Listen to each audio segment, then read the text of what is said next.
Natagpuan na ang magpapatunay na totoo talaga na may Torre ni Babel. Ayon kasi sa mga kumakalat na balita, isang kwentong kutsero lang daw o hindi gawa o gawa-gawang kwento lang daw ang Torre ni Babel. Ngayon, sinasabi kasi ng banal na kasulatan na talagang totoo nangyari ito. Ngunit, batay sa mga scientifico, mga archaeologists na nagsuri, nakita nila ang ebidensya ng Torre ni Babel. Ngayon, meron kasi isang stone tablet silang nakita ang mga dalubhasa na mahigit 2,500 years old na.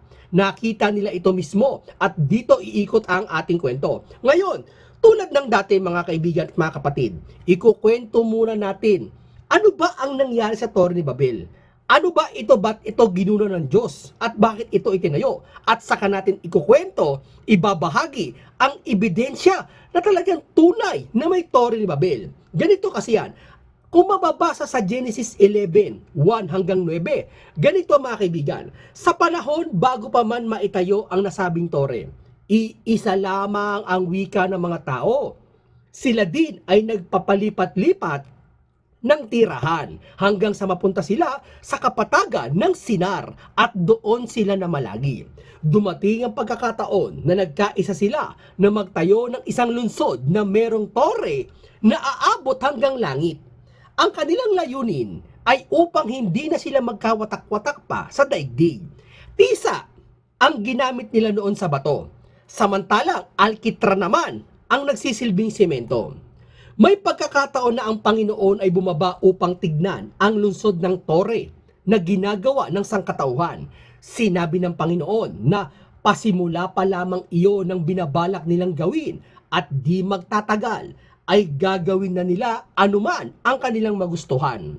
Kaya naman, dahil dito, bumaba ang Panginoon Diyos at ginulo niya ang wika ng mga tao upang hindi na sila magkaintindihan. Mula doon tinawag na Babel ang lungsod sapagkat ang iyon ay ang inyong kung inyong malalaman mga kaibigan, mga kapatid, ang salitang Babel ay nangangahulugan na confusion at pagkalito. Ngayon, ngunit may ilang grupo, alam nyo ba mga kaibigan, mga kapatid, na ang mga tao na itinuturing ang Babel at ang tore nito na iisa lamang alamat, isang kwentong gawa-gawa lang, isang kwentong kutsero lang, o isang chismis lang daw, at wala daw itong katotohanan. O sa madaling sabi, naniniwala ang iba na hindi nag-exist kailanman ang tore ni Babel.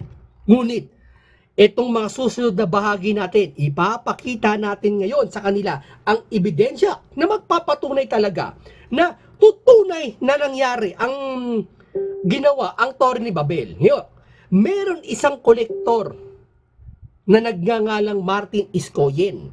Isa siyang businessman na mula sa Norway na nagmamay-ari ng pinakamalaking private manuscript assemblage na nagawa pa noong 20th century. No, excuse me po. Ang kanyang koleksyon ay binubuo ng 13,717 manuscript. Ganun karami ang manuscript niya. Ibig sabihin, dalubhasa ang taong ito. Sa manuscript, matanda na ang taong ito pagdating sa kaalaman na mayroong edad na at iba sa mga ito ay mayroong 5,000 taon tanda na. Sa lahat ng hawak niyang manuscript, ang pinakamatanda doon ay 5,000 years old na. Ganun kagaling ang taong ito. Kaya maaasahan natin. Ilan sa mga koleksyon ni Martin ay ang ilang bahagi ng Dead Sea Scrolls. Meron ding ancient Buddhist manuscript, mga seals, and royal inscription na mula pa sa sinaunang panahon ng Mesopotamia na napakarami pang iba. Alam naman natin ang Mesopotamia sa panahon ngayon. Kung ano Mesopotamia ay yun ay sasabi nila Iraq. No? Ngayon tuloy natin. Sa sobrang dalubhasa ng taong ito na koleksyon niya, napakadami niyang koleksyon.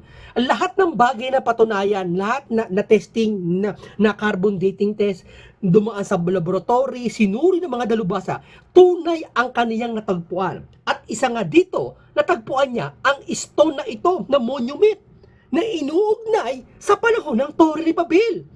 Ang batong ito ay merong taas na, kung makikita nyo sa larawan, 20 inches. At natagpuan sa isang dako na pinaniniwalaan, pinagtayuan ng Torre ni Babel noon. Na ito ay matatagpuan sa ating panahon ngayon sa Mesopotamia o Iraq. Kasi ang Persia, Iran eh. Ang Israel, ngayon na lang nangyari Israel yan. Kasi dati bayan ng Diyos yung Israel. Ngayon ito, batay na sa nagsuri, dumaan na sa maraming proseso.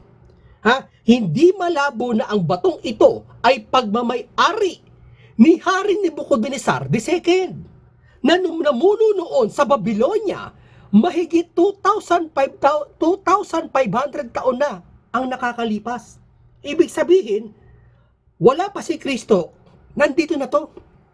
Nang sumailalim kasi sa pag-aaral o sa tinatawag na carbon dating test, talagang pinag-aralan bawat molecule nito. Ang nasabing bato na mapapatunay na totoo ang Torre ni Babel, na pag-alaman na ito ay nagmula pa sa pagitan ng mga taon mula 604 BC to 562 BC, meaning 604 years na bago dumating si Kristo. 600 taon patras bago dumating pa si Kristo, before Christ. Na ang panahong ito ay ang mga taon kung kailan dito namuno ang nasabing hari na si Nebuchadnezzar II. Nasa Biblia din yan. Bukod dyan, makikita din sa batong ito, ang ukit sa kanyang bahagi na hugis tao na nakatayo. Napapansin nyo? May hawak itong tungkod at tila nadadamitan ng magara. Kasi mga damit nung paghari ka talaga maganda eh. Base sa pagdidetalye, dito ni Andrew George, isang professor of Babylonia sa University of London, isang dalubhasa rin to, na walang pagdududa na ang nakaukit dito ay si Haring Nebuchadnezzar II.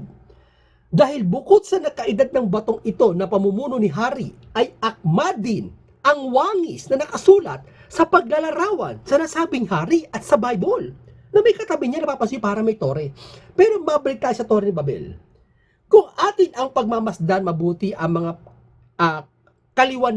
mga kaliwanagan, bahagi naman ito ng batong ito. Dito unti-unting mabibigyan ng linaw ang ating paningin. Makakaaninag kayo dito ng isa pang ukit na isang gusali. Tingnan nyo maigi. Gusali na mayroong 7 palapag na pinakatuktok nito ay mayroon isang makitid na silid. At malaking silid. Diba? Halo-halo. Kita nyo?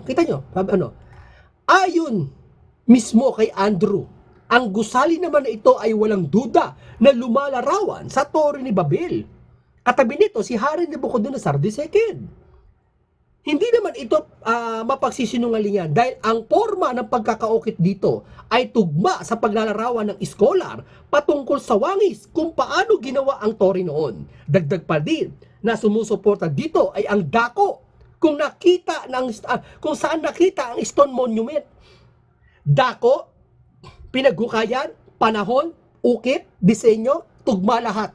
At nakuha ito, walang iba, sa Iraq, na siyang dako rin kung saan itinayo ang lungsod ng Babel. Kaya walang duda mga kapatid, mga katuparan ng hula, walang duda na ang Torre ni Babel ay hindi kwentong kutsero lang.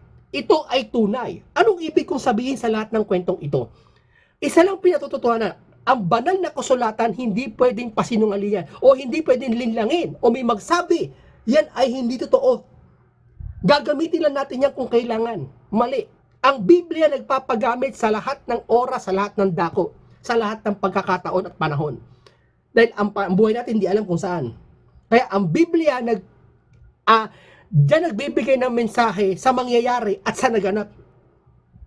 Yeah? Kaya walang duda, ang nakitang ebidensyang ito, walang iba, kundi pinatutunayan na tunay ang kwento ng Biblia patungkol sa Torre ni Babel. Maraming salamat po sa inyo mga kaibigan, mga kapatid.